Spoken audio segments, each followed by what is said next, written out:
At the very start of the tale, Elizabeth, the daughter of Duke Fontaine, was summoned before the king, who declared that from that moment onward she was stripped of her noble title and exiled from the kingdom. The nobles gathered in the hall were delighted, loudly condemning her as a villain and rejoicing that she was finally receiving what they believed she deserved. The king then asked if she had any final words to offer. Elizabeth met his gaze directly and, with unwavering composure, stated that she had nothing to say to them. In truth, she had long anticipated an outcome like this and held no resentment toward anyone present. As the daughter of a duke, she possessed striking beauty, which often led others to assume she was arrogant or cruel. Several girls had accused her of misdeeds she never committed, and those false claims continued to pile up over time. She was also regarded as a rival to Princess Rosetta, and as misunderstandings accumulated, she was steadily labeled as the villain. Unable to oppose the royal family, she ultimately chose to accept her sentence without protest. Thus, at only 18 years old, Elizabeth lost her status as a duke's daughter and became an ordinary girl like anyone else. She was sent to the neighboring kingdom of Remisa, to a remote area called Clareras, where the Norcia church stood. Most people assumed she would spend her days there in misery, but upon arriving, she instead felt an overwhelming sense of freedom. Though she initially worried about the kind of life that awaited her in such an isolated place, especially since the Norcia church lacked many conveniences, those fears slowly faded. After her family disowned her, most of her belongings were sold off, and the consolation money was donated to the church, leaving it surprisingly well funded. One day, while Elizabeth was outside completing her daily chores, another sister excitedly called out to her, announcing that dinner would be roast pork with apples. The woman's name was Lucinda, and she was 21 years old. Shortly after, a second sister named Roxanne, only 17, stepped out and scolded Lucinda for acting childish and told her to show some restraint. When the children nearby overheard the conversation, they grew wildly excited. At that moment, the head sister, Hild, emerged to calm them down. However, the children were already demanding meat, and seeing their enthusiasm, Hild couldn't bring herself to refuse. She agreed to prepare it and asked Elizabeth to assist, which Elizabeth happily accepted. In this place, Elizabeth had found two warm-hearted sisters and a kind, understanding head sister. Later, as Elizabeth helped Hild cook the meat, she demonstrated a technique she had mastered, prompting Hild to stare at her in surprise. She remarked that nobles like Elizabeth were never supposed to step foot in a kitchen. Elizabeth agreed, explaining that back at the Duke's estate, she had never once been allowed near one. That made Hild curious, as Elizabeth had arrived only a month earlier, yet she had been dressing herself with ease and even seemed to enjoy doing laundry, despite never having done such tasks before. Elizabeth laughed softly and said she had always wanted to try these things, privately reflecting on how she had never been able to live this way in the Duke's household. She realized these were skills she remembered from a previous life, memories that had somehow carried over. In that former life, she had been an ordinary event planner named Yuka Sawatani. Her work revolved around exhibitions, displays, mini-concerts, sports events, parties, and similar gatherings. Transportation in that world wasn't limited to walking or horse-drawn carriages. There were trains, taxis, airplanes, and countless other conveniences. In short, it was a completely normal modern world. The co-workers who joined the company alongside her gradually quit, until she became the only remaining newcomer, as no one else joined after her. Despite the harsh working conditions, she genuinely loved her job, feeling that the effort was always worthwhile. One evening, while taking a bath, she was finalizing plans for an event scheduled for the very next day, and everything seemed to be going smoothly. Growing bored, she picked up her gaming console and played a fantasy game, casually wishing she might someday receive a request to organize a Princess Dawn event. Suddenly, she remembered that she had forgotten to pack t-shirts signed by the company president into the gift bags. Since there was nothing she could do at that moment, she resolved to handle it first thing in the morning. Setting that aside, she simply hoped the event would succeed without issues. That bath marked the end of her previous life. When she opened her eyes again, she found herself reincarnated in the body of a 5-year-old child, caught in a water-related accident and drowning. People nearby managed to rescue her, and when she regained consciousness, she realized she retained all the memories of her past life. From a very young age, she could already read, astonishing her parents, as it was far from normal for a child to pore over noble registries. In truth, she was searching for information about the world she now lived in.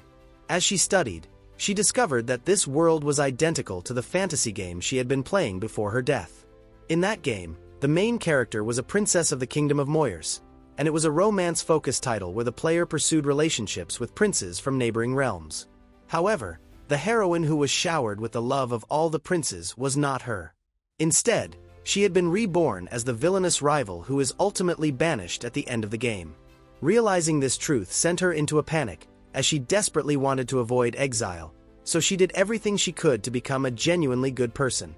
Yet, whether due to the game's underlying system or her own heightened awareness of her role, escaping that destined banishment proved nearly impossible. Returning to the present, that was exactly why she now found herself at this church, helping the head sister prepare dinner.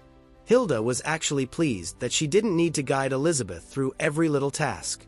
It was reassuring to see that Elizabeth already knew how to handle basic chores, while Elizabeth herself couldn't help thinking that, despite her beauty, the head sister was surprisingly sharp and calculating. The church had no great wealth, and the meals were neither lavish nor extravagant.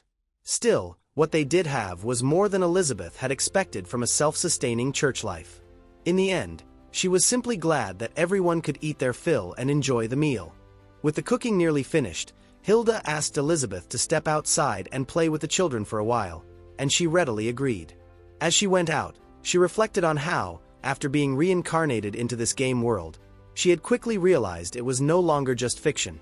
The sky stretched far beyond the edges of any screen, and there was a real nation filled with real people. Even the NPCs now possessed names, thoughts, and lives of their own. After living for so long as one of the main characters in the game story, she was finally free from its script and no longer bound to a predetermined role. Now she lived quietly in the countryside with 4 sisters, a priest, and 10 children, making it feel like an entirely new chapter of her life, almost a third life. Here, she could live as she pleased, unlike her days as a duke's daughter. Because it was such a remote rural area, she could even apply knowledge from her previous life to create small conveniences, as long as no one noticed. A perfect example was her ability to handle basic household tasks, despite having spent most of her life as a sheltered noble. As she played with the children, she felt a genuine sense of freedom and resolved to savor it to the fullest. That peace, however, was disrupted when a mysterious man appeared at the church. He looked extremely serious, and Elizabeth immediately recognized him as the head knight, someone she had seen before. She asked why a man as busy as him would come all the way out there, but he remained silent, continuing to stare at her. She remembered his name, Leonid Gardhelm, also known as the Sacred Lion Sword, yet she couldn't grasp his reason for being there. He was her natural enemy, the man who had driven her out, and someone she had never been able to befriend. He was the Lord Commander of all the knights in the Kingdom of Moyers. In the game, he had been little more than a nameless NPC with no clear route or defining features. But living in this world, she had always sensed his watchful presence in the capital. Even so, it made no sense for him to pursue her now that she had already been banished. He continued to glare at her in an intimidating manner, and despite knowing she had done nothing wrong, it began to frighten her. Once again, she asked what he wanted. Stepping closer, he suddenly shouted that he had followed her all the way there, confirming her worst suspicion. He seized her hand, declaring that he would not let her escape like this, while she protested and told him to release her. Meanwhile, the children were captivated by the sight of a real knight and began tugging at him, asking to see his large sword and some of his fighting techniques. Their excitement distracted him, and Elizabeth was astonished that the children could warm up so quickly to someone so intimidating. She wondered if they saw something in him that she could not. At that moment, the other 2 sisters came outside and asked who the man was. Curious, they assumed he was Elizabeth's guest and invited him inside. As he was about to explain, Elizabeth quickly interrupted and made it clear that he was neither her acquaintance nor her guest. Despite that, the children continued clinging to him and begged him to come in and have dinner, especially since Elizabeth herself had cooked the meal. He was visibly surprised to learn that she now cooked. Noticing the commotion, Hilda came out as well, and seeing how Elizabeth and Leonid interacted, she assumed they were close friends. She called the children back inside. For the 2 of them, Hilda decided to set a separate table in the garden so they could eat together, leaving Elizabeth utterly confused. Soon after, they sat down outside, and Elizabeth could only wonder how things had spiraled into such a situation. He began eating the food she prepared, and although his expression barely changed, the way he ate made it clear he was enjoying it, already on his third sandwich. Watching him, she worried whether there was enough food and feared he might become angry if there wasn't. After finishing, he stared at her again and calmly announced that from that day onward, he would come to check on her every single day. Shocked, she asked why he wasn't returning home, and more importantly, pointed out that there wasn't even an inn in the village. However, he told her that he had already purchased a house on the outskirts of the village and intended to commute from there every day. This left her even more shocked, making her wonder just how long he planned to keep watching over her. Later that night, as Elizabeth was helping all the children fall asleep, she spoke to one of the girls about how, despite the royal castle looking dazzling on the outside, it was filled with jealousy and resentment, making it a frightening place to live. The child asked whether there was no prince waiting for her there, and Elizabeth simply laughed, saying her prince was not in that place. Yet, for reasons she could not explain, Leonid's face suddenly surfaced in her thoughts, and she had no idea why. Meanwhile, Leonid had returned to his new home, where he continued training his abilities even late into the night. He thought about how he had finally made it this far, and how he had even managed to speak with Elizabeth and taste her cooking. He wondered if that meant he had gone from being just someone she knew to someone she might call a friend. As he kept thinking about her, her face appeared vividly in his mind, causing him to grow flustered. His face turned bright red, and in response to his embarrassment, he swung his blade and cut down a massive tree in front of him. The truth was that Leonid was in love with Elizabeth, which was why he had followed her all the way to a distant village.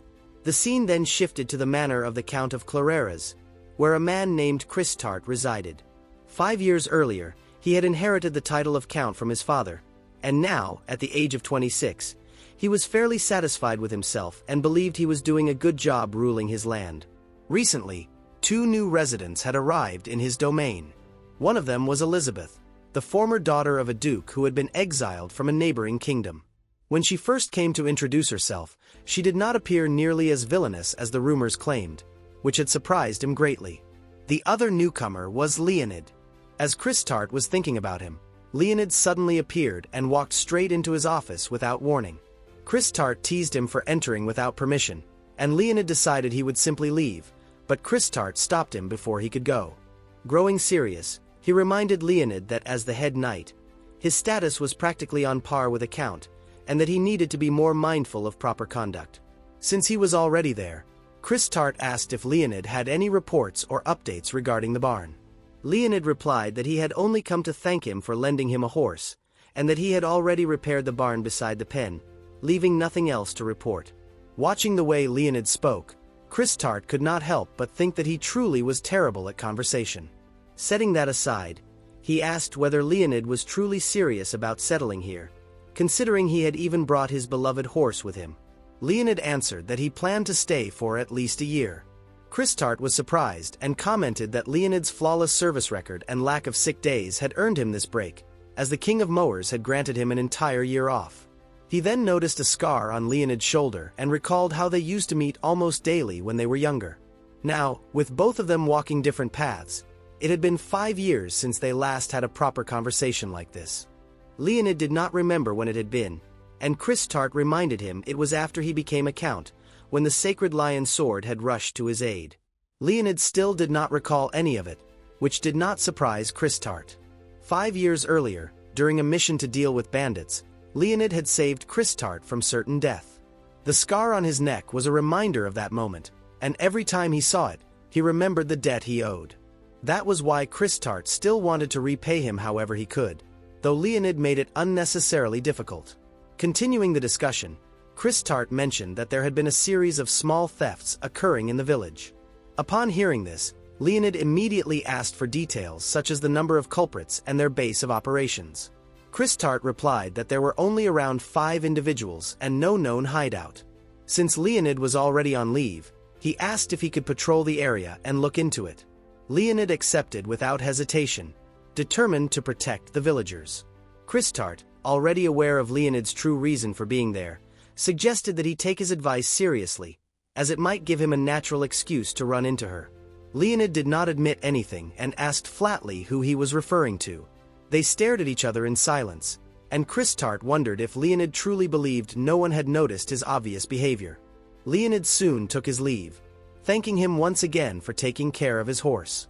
As he was leaving, Kristart stopped him and casually mentioned that he had heard the newly arrived nun in the village was fond of horses. Leonid continued to feign ignorance and asked sternly why Kristart was telling him something that had nothing to do with him. He slammed the door behind him, mounted his horse, and rode away from the manor. Watching him leave, Kristart realized that if he wanted to help Leonid, he was going to need to put in much more effort. Regardless of everything, he found himself genuinely curious to see how things would unfold between the eccentric nun, who also happened to be a former duke's daughter, and the blunt, hard-headed knight. Shifting back to Elizabeth, she was in the middle of delivering bread to an elderly woman and gently reminded her to make sure it was eaten within 2 days. The woman praised her, saying the bread was wonderfully soft and tasty, though it was unfortunate that it did not keep for long and spoiled after just 2 days. Elizabeth thanked her nonetheless and promised to bring more the next time. With that, she took her leave. Hearing the praise filled her with happiness, and she agreed that it was disappointing she could not preserve the bread for longer. Accepting it for what it was, she headed toward the next house. At that moment, Leonid suddenly appeared before her, riding his horse. With a stern expression, he warned her to be careful where she walked, or she might get kicked. She froze in place, utterly confused by his sudden appearance, and began wondering if he had been following her. He dismounted and told her to get on the horse, but still intimidated by him, she refused, so he decided to walk beside her instead. Once he mentioned that he was on patrol, she realized he truly was tailing her. As they walked together in uncomfortable silence, he kept glancing in her direction while she questioned the strangeness of the situation and started missing her peaceful routine. Her gaze drifted to his horse, and she could tell it was both intelligent and powerful. Curious, she asked for its name, and he replied that it was called Florestano. She liked it immediately and decided to shorten it to Flor. While they were speaking, he also told her that she could call him Leo if she wanted. Hearing that left her slightly puzzled, and she remarked that someone in her position should address him as Sir Leonid. He replied that since he was currently on vacation, there was no need for formalities. With his insistence, she agreed to call him Leonid instead. That alone made him pleased, though his expression remained unchanged. They soon arrived at a large house, and Elizabeth mentally prepared herself to face whoever was inside. A maid stood at the entrance and, recognizing Elizabeth, informed her that the lady of the house was not receiving visitors that day. Elizabeth asked to be allowed inside, but the maid refused and told her to leave. Soon, another maid came out and explained that the young lady was unwell. For that reason, she could not see anyone. Elizabeth was determined to meet her and tried to move forward, but the 2 maids blocked the door and would not let her approach. She asked Leonid to help her open it, and the moment he stepped in, he pulled the door open with one hand while a maid was still clinging to the handle, casually clearing the way, which shocked her. Without hesitating, Elizabeth rushed inside. As she climbed the stairs, she thought about how terrifying it had been when he once chased her through the palace. Yet now that he was on her side, he was strangely reliable, almost like a sacred lion used as a door stopper. Pushing that thought aside, she reached Charlotte's room and knocked, asking her to open the door because she only wanted to speak for a moment. She then noticed the door was unlocked and slowly stepped inside, explaining that she meant no harm and was there to help. The instant she entered, Charlotte was already waiting, holding a crossbow aimed straight at her. Before Elizabeth could react, the bolt was fired, leaving her no time to dodge. At that moment, Leonid appeared and caught the bolt with his bare hand before it could strike her. He asked if she was all right, and still shaken, she said that she was. It soon became clear that the weapon was only a toy, and Elizabeth let out a relieved breath. However, Leonid did not let it slide just because it was harmless. Snapping the bolt in half, he demanded whether Charlotte understood how dangerous it could have been if it had struck the wrong spot. He firmly stated that the moment someone draws a weapon against him on the battlefield, they become his enemy. His words left both Charlotte and Elizabeth terrified, and Elizabeth could hardly believe he showed no mercy, not even to a child. At the same time, there was also the fact that he had just caught a flying arrow with his bare hands, making her realize that his physical abilities were truly remarkable.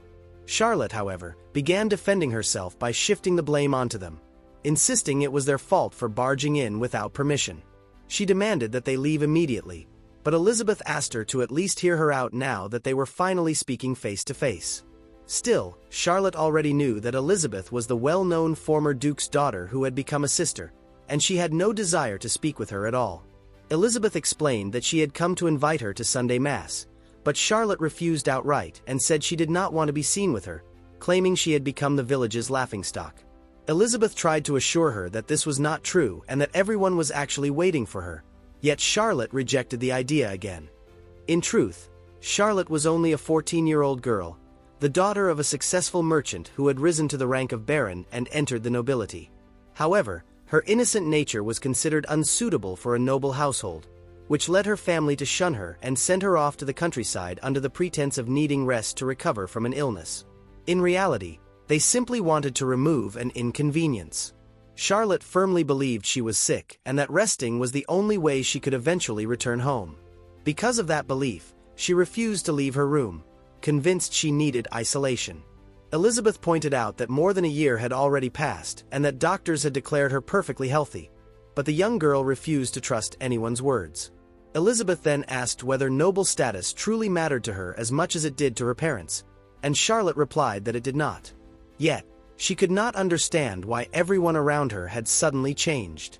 Elizabeth reassured her that none of it was her fault and opened the curtains to let sunlight into the room.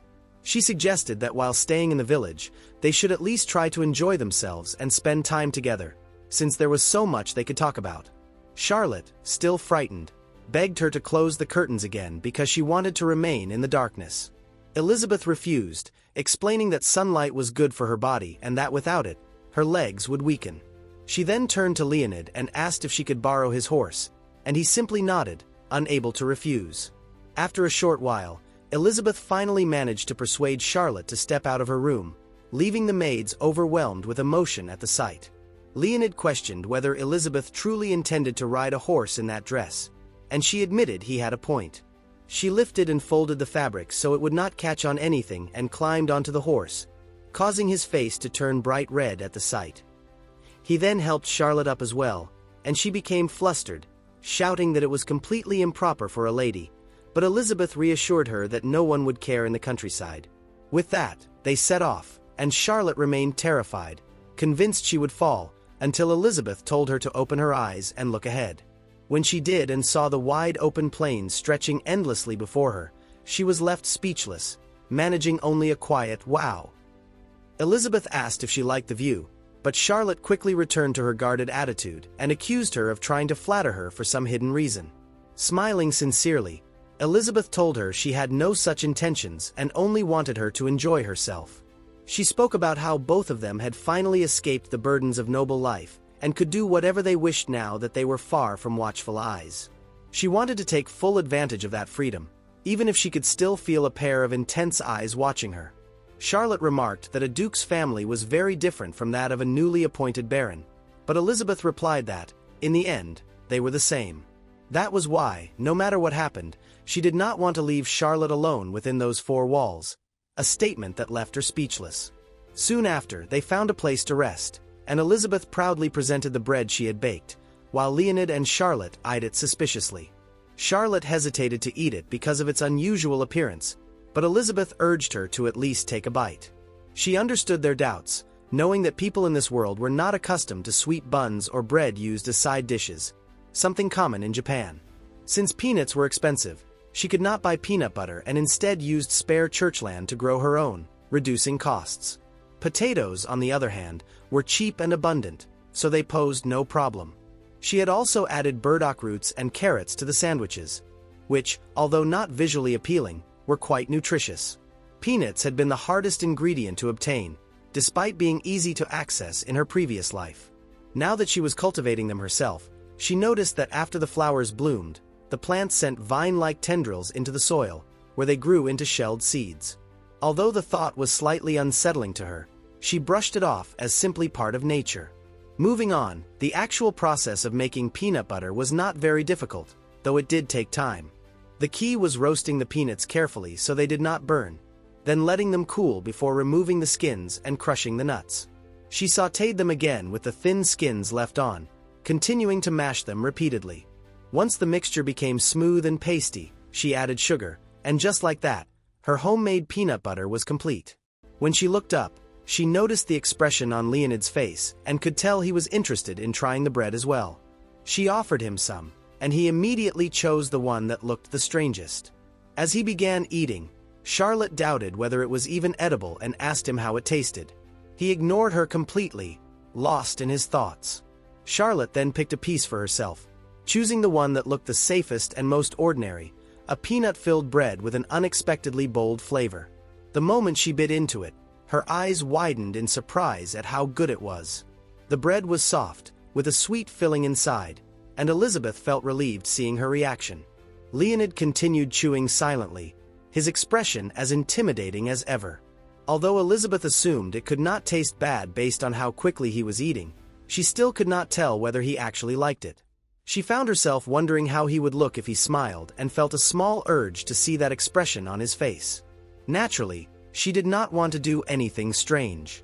She simply told herself that it was part of her nature as a former event planner, or at least that was her excuse. To do that, however, she first needed to smooth out the deep crease between his brows. Once they finished eating, both of them thanked her. She asked Charlotte if the bread suited her taste, and Charlotte admitted that it did and that it was not bad. Setting that aside, Charlotte then asked if it would be acceptable for her to attend Mass that coming Sunday. Elizabeth felt a surge of happiness and assured her that it would be more than fine. In fact, everyone had been hoping to meet her. Elizabeth also mentioned that after the Mass, she wanted Charlotte to help her in the kitchen. Together, she hoped they could prepare food for the church bazaar scheduled in 2 weeks. Since she was living in the village now, she did not want people to complain that the sisters always served the same treats, which was why she wanted to try something new. Hearing this, Charlotte chuckled and praised her, saying she truly was a wonderful nun. The compliment made Elizabeth unexpectedly happy, and slightly out of character.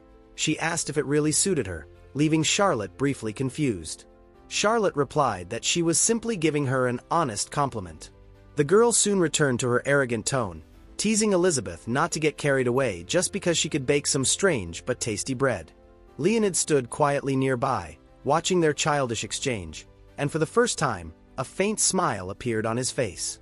That night, as Elizabeth returned to the church, she reflected on how food was one of life's greatest pleasures in any world. With abundant ingredients and generous church funds, she was able to experiment with more dishes. Using knowledge from her previous life, she wanted to create meals the children and villagers could enjoy, hoping to bring smiles to their faces. Because of that, she was determined to make the church bazaar a success. Meanwhile, outside the church, a group of suspicious men lurked in the forest, discussing how the church had been spending more money ever since a former noble arrived. They planned to exploit the upcoming festival and steal everything. Later, Elizabeth visited Hobart the blacksmith to collect the tool she had asked him to make. Though he did not fully understand its purpose or why it needed to be copper instead of iron, he crafted it exactly as requested, earning her sincere thanks. He also handed her the small pick and brush she had ordered, for which she was deeply grateful. Then he called out to the man behind her, saying his weapon was ready as well. Turning around, Elizabeth was startled to see Leonid standing there without her noticing. She asked when he had arrived, and he replied that it was just now. When she questioned why he was at the blacksmith, he explained that he was there to collect his weapon, which seemed perfectly normal to him. From his perspective, she was the unusual one, so he asked why she was there. She replied that she had come for the same reason. She said she was collecting her weapons, holding the small tools in her hands, which left him staring in confusion at what she meant. Hobart mentioned that Leonid's order was nothing new since it was simply a sword repair and warned him to be more careful, as he had fixed it countless times before. As for Elizabeth's tools, he promised to send them by cart later.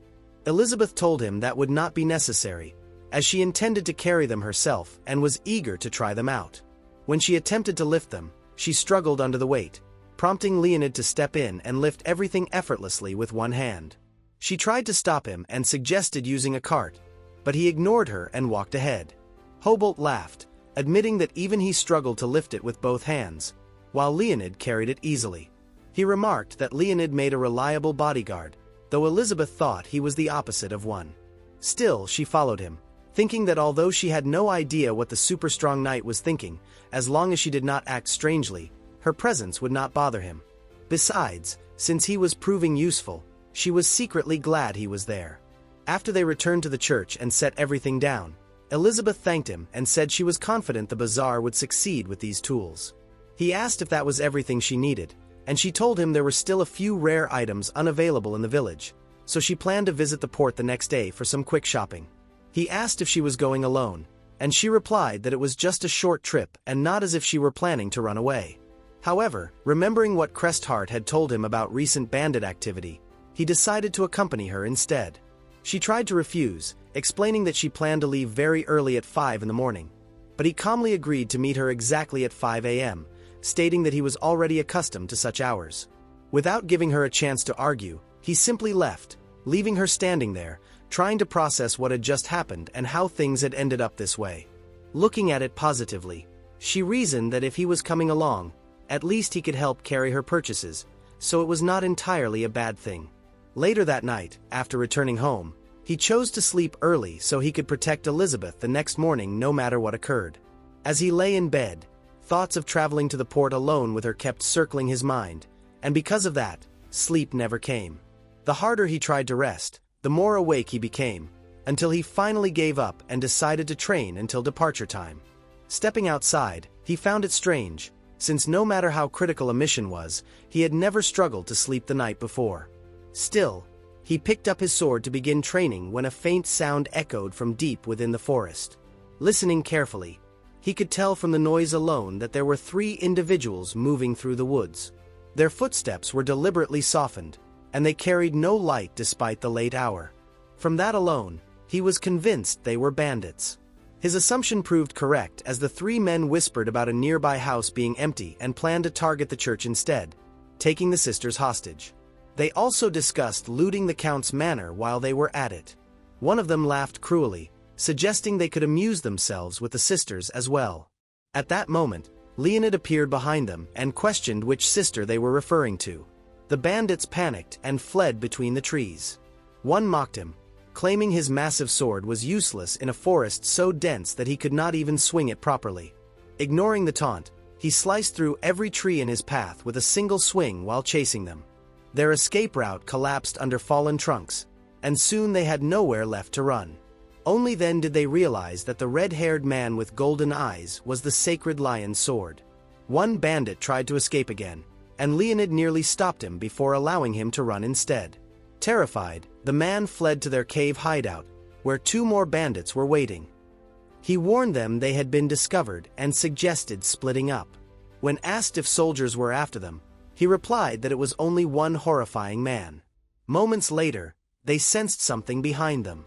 Leonid had followed him straight to their hiding place, and all 3 were overwhelmed as he swiftly subdued them.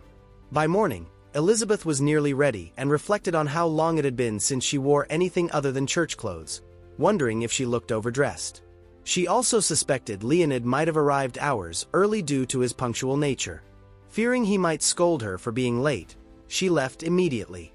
Unbeknownst to her, while she prepared for what felt like a date, Leonid was fighting bandits threatening the church. After capturing them alive, he handed them over to Crestheart, who promised to handle the rest. Before discussing any reward, Leonid hurried away, summoning his horse and leaving without listening. Back at the church, Elizabeth grew increasingly frustrated as time passed. Though he had promised to meet her at 5, it was already 9, and he still had not arrived. She questioned why she was still waiting instead of leaving on her own. Now, missing the morning market was unavoidable, and she felt disappointed, believing he valued punctuality far more. Just then, he finally arrived on horseback, and she scolded him for being late. He apologized, and she asked if he had fallen back asleep, but he avoided her gaze and remained silent. She expressed how foolish she felt for waiting 4 hours. Shocked that she had waited at all, he asked why, and she answered that she always kept her promises. Still, it was too late for the morning market, and even reaching the midday one would be difficult. Hearing that, he grabbed her arm and urged her onto the horse. Confident they could still make it, he sped off at full pace. Unprepared, Elizabeth panicked and instinctively clung to him, realizing she was far closer than intended. Embarrassed, she tried to explain, but he simply told her to hold on tightly and avoid talking so she would not bite her tongue. As they raced forward, she marveled at Florestino's speed and felt hopeful they would arrive in time. Soon enough, they reached the port while the market was still open. She told Leonid that as punishment for being late, he would have to accompany her shopping, and he agreed without objection. They purchased various goods until stopping at a sugar stall, where the vendor refused to sell to commoners. Leonid displayed his silver bracelet engraved with the Knight of Lion and asked if that was sufficient. The vendor immediately changed his tone and asked how many bags she wanted. Afterward, she approached a fisherman to buy an octopus. Though willing to sell it, the man curiously asked what she planned to do with it, since he himself had been about to eat it. All of a sudden, the octopus leaped out of the pot and latched itself onto Leonid's face. He forcefully pulled it away, while Elizabeth hurriedly asked him to be gentle, since she wanted to take it home alive. However, when he finally removed it, the octopus had left suction marks all over his face, and the sight made her burst into laughter. She never imagined that she would ever see the great Het Knight wearing such a ridiculous expression, while he stood there feeling slightly embarrassed by it all. Later that evening, once they were finished with their shopping, the two of them sat down together and quietly admired the ocean view. She thanked him sincerely for everything he had done for her that day, especially for carrying all the bags from stall to stall. She added that he must have felt frustrated, as he had only come along to keep an eye on her, yet ended up helping her the entire time. Confused by her words, he asked what she meant. She explained that she already knew what he had likely been thinking, that he suspected she might try to flee the country through the port. However, she clarified that she had no intention of running away, as her current life was enjoyable and fulfilling. That assumption was completely wrong, but even though he was about to correct her, he decided to remain silent and let the matter rest for now. Later that night, after returning to the church, Elizabeth carefully double-checked everything she had prepared for the upcoming event when Christart suddenly knocked on her door and stepped inside. She was surprised that the feudal lord himself had come so late and asked what brought him there at such an hour. He replied that he simply wanted to confirm whether anything had been missed during the bazaar preparations. Grateful for his concern, she assured him that she had purchased everything alongside the head knight. Hearing that, he seemed relieved and mentioned that he was pleased to see how well Leonid was adapting. However, Elizabeth was still annoyed and stated that she had no intention of waiting for him ever again. Christart had expected that reaction and hinted that she was misunderstanding the situation, which left her confused. He then explained that during the previous night, Leonid had encountered a group of bandits in the forest and spent the entire night dealing with them. He had managed to eliminate both the bandits and their hideout, ensuring that the bazaar could take place without any danger. Hearing this, she was completely shocked and could not believe that Leonid had never mentioned it, even though they had spent the entire day together. Christart simply remarked that Leonid was that kind of person, which was why he was leaving matters to her. She immediately went to confront Leonid, intending to scold him for not telling her what he had gone through, but upon reaching him, she realized he was already fast asleep. Wanting him to at least look proud of his accomplishment, she gently poked his forehead, hoping he would stop frowning even while sleeping. Suddenly, he woke up, and the abrupt movement startled her so badly that she screamed. Confused, he asked if there were bandits nearby, while she scolded him for waking up so suddenly. As he realized he had fallen asleep without noticing, he accidentally glanced in the wrong direction while she was still on the ground, causing his face to turn bright red.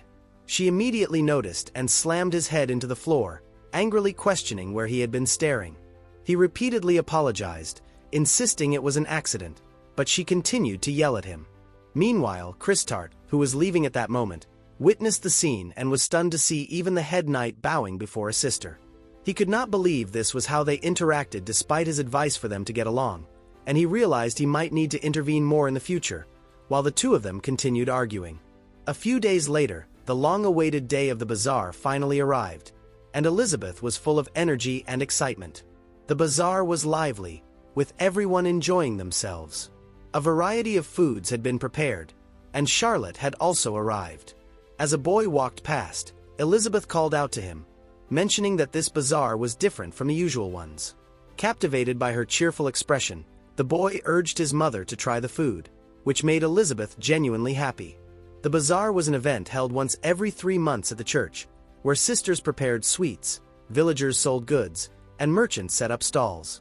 This time, however, she was determined to ensure that no one would look down on the church and wanted to demonstrate her event planning skills from another world. Filda was making cotton candy, something the children had never seen before, and they rushed toward it because it looked like floating clouds. Once they tasted it, they were delighted by its sweetness and softness, while Elizabeth felt proud, knowing children loved cotton candy in any world. She then gathered the children and showed them popcorn popping right before their eyes, which amazed them as it burst like flowers, filling her with pride once again. Charlotte had also set up a candy stall, while Lucinda and Roxanne praised her sweets enthusiastically, saying they looked otherworldly. Charlotte reminded them not to be overly formal, and they apologized. Watching everyone enjoy themselves, Elizabeth felt deeply satisfied and paused to take in the moment. Leon then informed her that the copper plate was heated and ready, signaling that it was time for the main event. She called everyone over and announced she would prepare a special dish. Curious eyes followed as she poured a mixture of flour, water, eggs, chopped green onions, and octopus pieces onto the sizzling plate. When the children asked about the ingredients, she smiled and kept it a secret, knowing they might hesitate if they knew.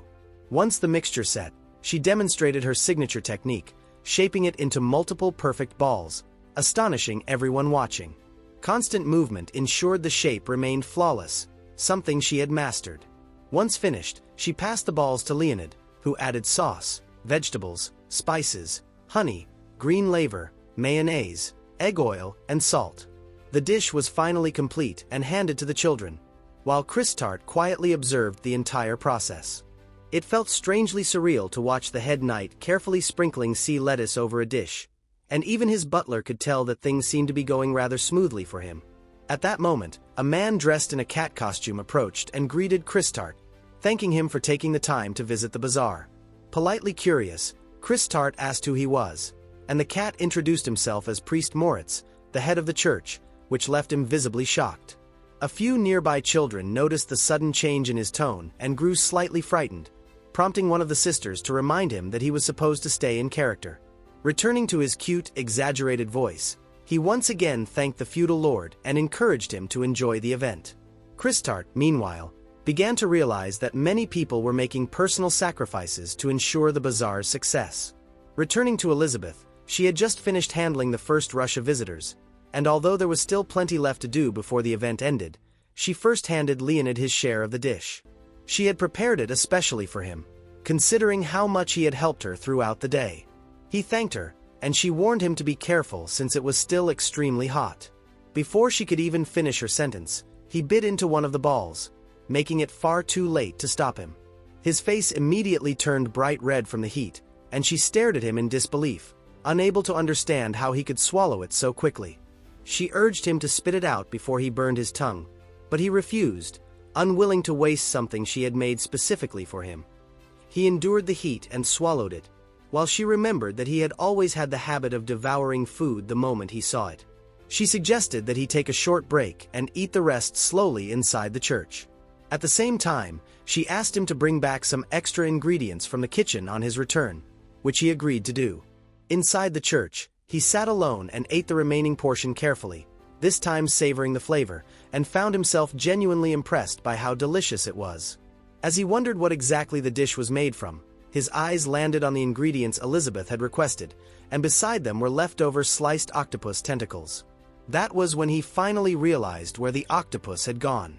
Heading back outside, he saw Christart chatting with Elizabeth and praising her for the bazaar's success, crediting her efforts entirely.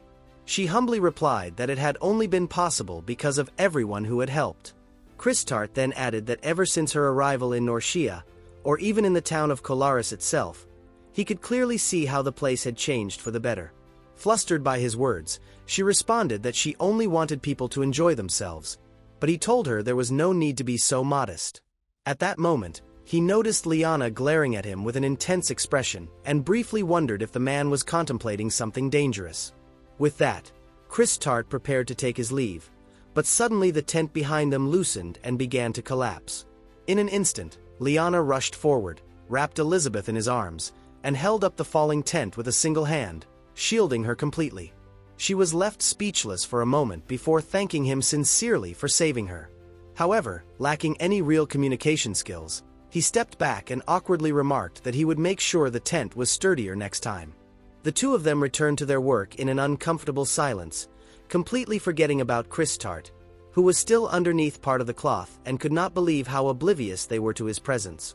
Later that evening, everyone returned home, and the bazaar came to an end as a resounding success.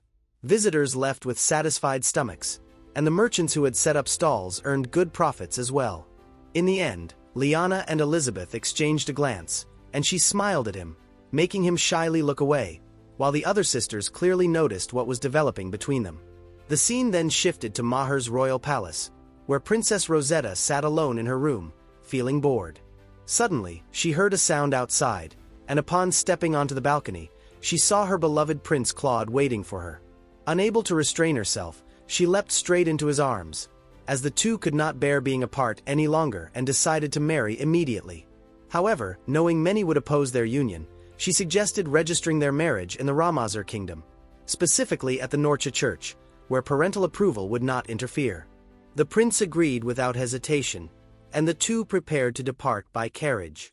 The following morning, they were already on the road when she awoke to his cheerful greeting. Excited, she asked if they had arrived, and he replied that they were close, having crossed the border and nearing the end of the forest.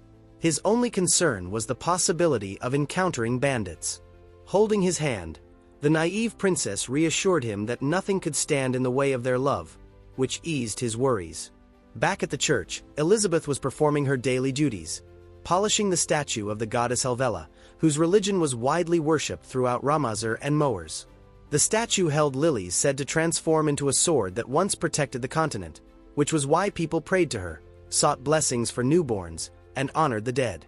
Soon after, the priest informed the sisters that their guests would arrive shortly, prompting curiosity about which couple would be getting married. Elizabeth remarked that it did not really matter, as the church specialized in elopements. In this world, marriage without parental approval was impossible, and even forced marriages were common, especially for political reasons. Normally, vows had to be spoken before the goddess, documented by clergy, and followed by a parental ceremony. However, there existed a clever loophole that allowed couples to bypass these conditions while still adhering to the rules. In the kingdom of Moers, fulfilling both marriage conditions was mandatory. However, in the kingdom of Hermesa, where the Northia church was located, the second condition was optional. Because of this difference, couples who failed to gain parental approval often traveled here to hold their weddings and officially marry. More importantly, the eloping couple who were about to arrive would be Elizabeth's very first as a nun at this church, and the thought of it filled her with excitement. She felt honored to be part of such a moment. A part of her wondered who the fortunate couple would be as they walked down the red carpet. Perhaps they would be nobles, or maybe a merchant's daughter and a boy who worked in cargo transport. Regardless of who they were, the concept of marriage itself felt incredibly romantic to her. No matter their background, she was determined to fulfill her role as a sister properly and give them the most beautiful ceremony she could manage. Suddenly, a knock echoed through the door, and someone announced that they were the ones who had sent the message a few days earlier regarding the marriage.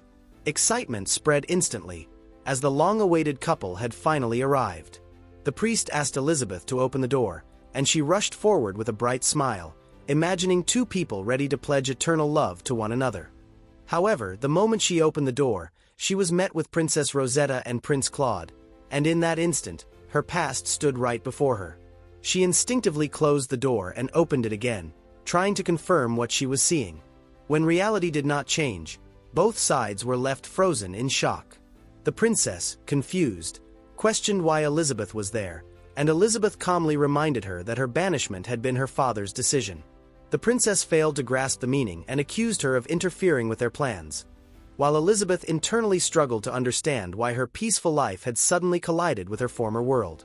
The princess continued insisting that her love with Claude would overcome anything, while Elizabeth felt no attachment to their romance, having moved on long ago. After her banishment, she had never known which ending Rosetta received, but she had never imagined it would involve Prince Claude. Claude was the son of a former concubine, making him an older brother-like figure to Rosetta without any blood relation. Elizabeth could not recall him clearly from the game either, until she remembered the hidden character route unlocked only after clearing all others. Realizing this, she concluded that he must be that character. Seeing the depth of their affection, she admitted that the princess was more persistent than she had expected. In her previous life, she had only completed 3 main routes, so she had never witnessed their relationship firsthand. Even so, the strength of their bond was obvious. Regardless of history, they had come to her seeking marriage, and she was mature enough to set aside the past and welcome them as honored guests of the church. She invited them inside and confirmed their readiness for the ceremony under the witness of the goddess Helvella, which they accepted cheerfully. As they entered, children welcomed them with flowers, and Rosetta clearly delighted in the gesture. Elizabeth felt relieved to see the princess's genuine warmth and understood that the misunderstanding stemmed from surprise rather than malice. The head sister then took over, offering to explain the ceremony to the prince, who listened attentively. She emphasized that a wedding was a meaningful event, and although elopements prioritized speed, she wanted them to experience something memorable within the church's limited resources. Her hope was that Northia Church's elopement services might someday become renowned. She asked what kind of ceremony they desired, and the prince expressed that he wanted something Rosetta would cherish forever, within his current budget. She then presented the gorgeous, fast, and easy plan designed for high-class guests. It included a one-night stay, a marriage certificate prepared by morning, and added security through village cooperation to identify outsiders quickly. Reassured and impressed, the couple immediately accepted the plan. Hild and Elizabeth exchanged knowing smiles, satisfied at successfully securing a high-value arrangement. Elizabeth signaled that they were ready, and the priest presented an array of handcrafted rings. Rosetta adored the jeweled designs, and the priest eagerly offered name engravings, explaining that the rings were sold as matching sets. Naturally, she loved the idea. With the rings chosen, the priest moved on to preparations while Hild presented the final bill. Claude was momentarily stunned by the price, but as discounts were applied, along with a special reduction due to Elizabeth, the amount became far more reasonable. Grateful, he thanked them, and the head sister assured him that the church never wished to burden its guests. In truth, the pricing strategy was deliberate, beginning high and easing downward through discounts to preserve the value of their services. With business concluded, Elizabeth offered them a celebratory gift of apple cider from Northia Church. The sisters arranged a pyramid of glasses, and Elizabeth poured from the top, creating a fountain-like display that amazed Rosetta with its elegance. Though it was not an expensive drink, careful presentation made it feel luxurious. The couple happily enjoyed it as a symbolic blessing from the goddess. Elizabeth felt satisfied, seeing that their noble focus plan was unfolding exactly as intended. All that remained was to ensure the experience itself outweighed the cost. Suddenly, the main door opened, startling everyone. It turned out to be Leonid, reporting that no intruders or pursuers had been detected near the village. Relieved, Elizabeth apologized to her guests for the disruption and explained that he was assisting with church security. Yet as she spoke, realization dawned on her, and she sensed exactly where this situation was about to lead. All of a sudden, Prince Claude bowed deeply before him and formally greeted the head knight, the Sacred Lion. Rosetta immediately recognized him as well and was clearly surprised to see him there, having heard that he had left the castle some time ago. Elizabeth, however, instantly grasped the gravity of the situation they were now facing, and it was anything but favorable. In fact, this was the worst possible outcome imaginable. What the two lovers were attempting amounted to forbidden love. Rosetta was the king's only daughter, while Claude was the son of the late king's concubine, and Leonid stood before them as the head knight responsible for enforcing order throughout the kingdom. In this moment, he was effectively the pursuer, standing face to face with an unlawful act. Claude did not waver and made it clear that he had no intention of handing Rosetta over.